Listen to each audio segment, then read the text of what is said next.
All right, at this time, we'll go ahead and begin our post-game press conference following today's 42-14 Norfolk State victory over Virginia Lynchburg. Joined now by head coach Dawson Odums. Coach, if you could open us off with a couple opening statements, and then we'll open it up for questions from our media. Well, I thought the start of the game was how we wanted to. I think we went out there, got a stop, turned it into 7 points, and we were playing really, really good. Carelessness with the football is what stands out. Way too many penalties, way too many turnovers, and you hate to see that going into your sixth game of the season. You expect to play a lot better, and we expect to play better. And when you don't meet that expectation, and you still find a way to win a football game, it's a lot of positives you can coach, and it's also a lot of negatives. And I just thought the urban flow of the game was different when we turned the ball over. It took away opportunities for us to score, and it just take the energy out of yourselves. But I thought we came out of halftime, took the opening drive right down, and got a stop, scored again. And now you could see that the focus was there. And that's the biggest thing in these games is the focus. Just staying focused the whole time. But it's not about Saturday. It's about what are you doing Sunday through Friday. And then Saturday reveals that. So we got to get ready because we got MEAC play starts. We're on the road, hostile environment. It's going to be Howard's homecoming, and we're going to need to play a lot better if we want to take another W. Coach, as you were saying, offense, it was more flashes and moments rather than something steady. With the 4 turnovers in the first half, a couple muck punts, a couple fumbles.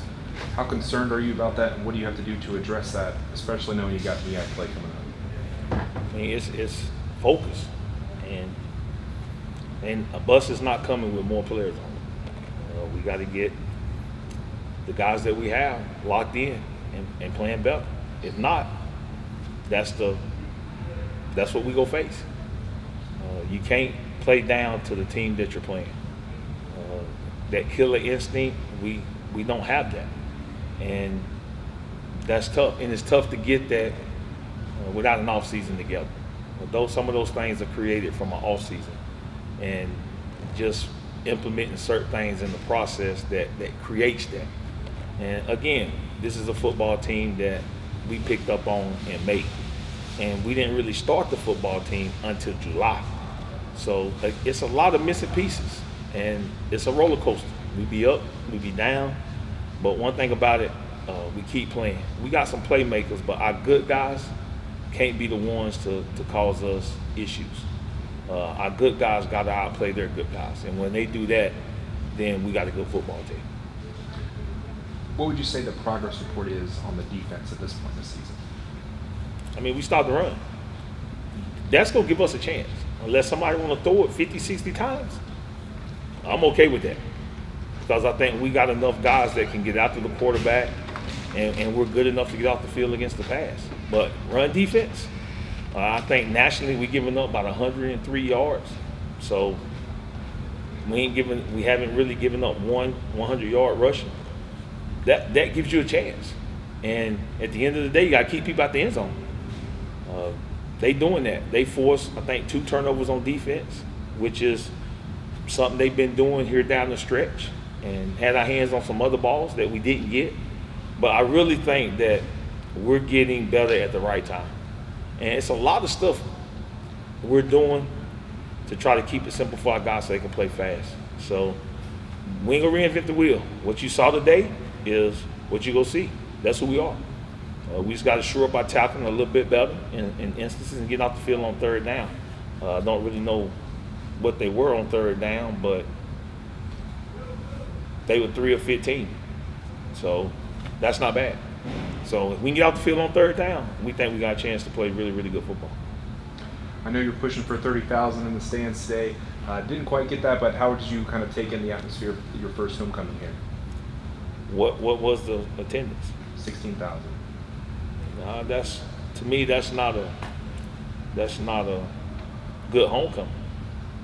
I mean, what you want me to tell you? That's not. I mean, I've been other places where, a rat can't find a seat on the corn chip, and with football being gone for a couple of years, there's an expectation that I think I have in my mind of what it's supposed to look like, and I'm going to keep working towards that expectation because I think these players deserve to play in that kind of environment, and that's what we're going to shoot for. But that's not a big homecoming crowd at all, in my eyes. I just don't. I don't consider that a great crowd, a good crowd. Actually, that's probably, for the size stadium we have, that's probably right at average, if not below average. And it's for the players. It's for the student bodies.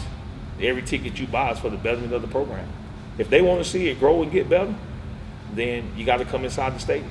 Without that, our budgets can't grow. What we want to do with the program is tough. So it falls on our alumni, family, and friends. But homecoming should be a packed house. Obviously, winning helps that, and this is the first time Norfolk State has won 4 straight games since 2011. So, fans and alumni aside, when you talk to your staff, the people around the program that are closely associated with it, have you seen a culture start to change at all? Yeah. First thing is that 2011 doesn't exist. So we have to quit reference 2011.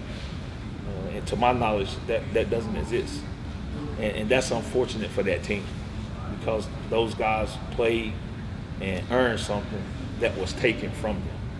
So that I tip my hat to them because that's unfortunate. But I just want to go 1-0 and just want this football team to play with the expectations that we have set. And if we can do that, then I think we'll be in position to do some great things. And I did want to ask about your opponent today, Virginia University, taking this game. Obviously, they're punching well above their weight. They had shortened the quarters as well. But what can you say about them and their program and them they're being willing to take this game?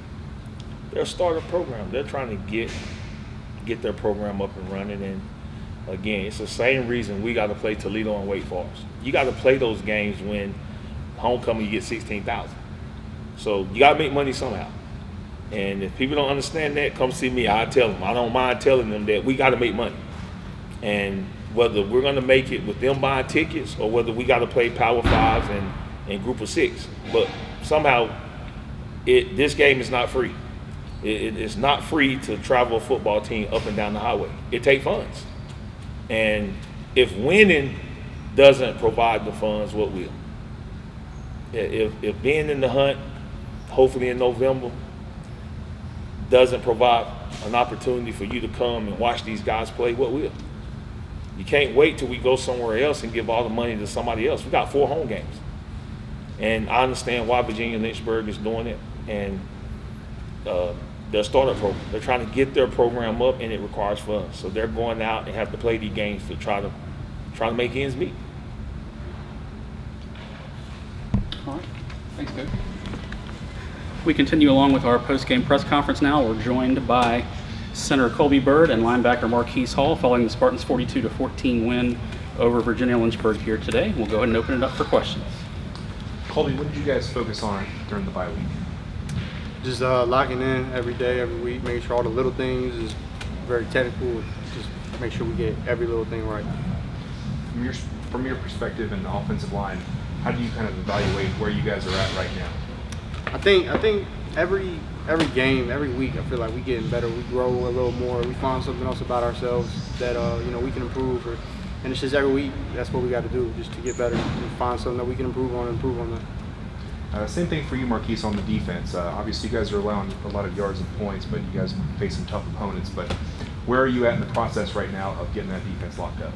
We honestly just got to keep continuing to get better each week, having a great practice leading up to the game, getting more turnovers and just holding offenses on third down. Overall, I feel that as a team, as a unit, we're getting better week by week. We just got to continue to focus on the little things and be disciplined in everything we do.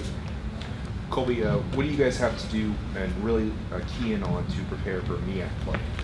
just more locking in. Even more now that it's in the MEAC, it means that much more. It's ready for conference. Start locking in that much more. Marquise, I know you guys wanted to see 30,000 in the stands for homecoming. I didn't quite get there, but how did you like the atmosphere today? It's a great atmosphere. Campus has been electric the whole week. It was a talk of the town. The Spartans are coming, so we just continue to support our fans how they support us, and we appreciate whoever and all that came out. Colby, this is the first time you guys have won 4 straight games since 2011. So how has it been seeing this program arise to from the point where you just came in? It's been different. Obviously this year, more different than any year, but it's working. We got 4 now. We started off the first 2 weeks. Started off a little slow, but we're really picking it up now. Continue to pick it up. We can just keep rolling. And as you become a starter at center, how have you kind of meshed with the guys that have been there a long time, guys like Red and Powell? I mean, they make it easy for me. I mean, it's great when you got playing against 2 guys as great as them. So they make it easy for me. I try to make it easy for them. Marquise, I want to ask you, with the defensive look you guys use, just the 2 linebackers. So I was curious, have you ever played in that sort of scheme before, and how do you like it? I love the scheme. I believe Coach Adams and Coach Odums put together a great scheme for us to make plays, to use our 4 down linemen and our nickel and all of us just to come together and make outstanding plays. It's just a team effort. And the last thing I want to ask both of you guys is, you guys have been a part of a lot of teams through your lives. What do you think makes this particular group of guys special and unique? For me, I've never played with this much talent on both sides of the ball. We got a lot of talent, and we just folks really all like each other. It's good to have too. Like we like brothers. It's a great atmosphere, and we got great leaders leading a great group of people. Just got to keep going.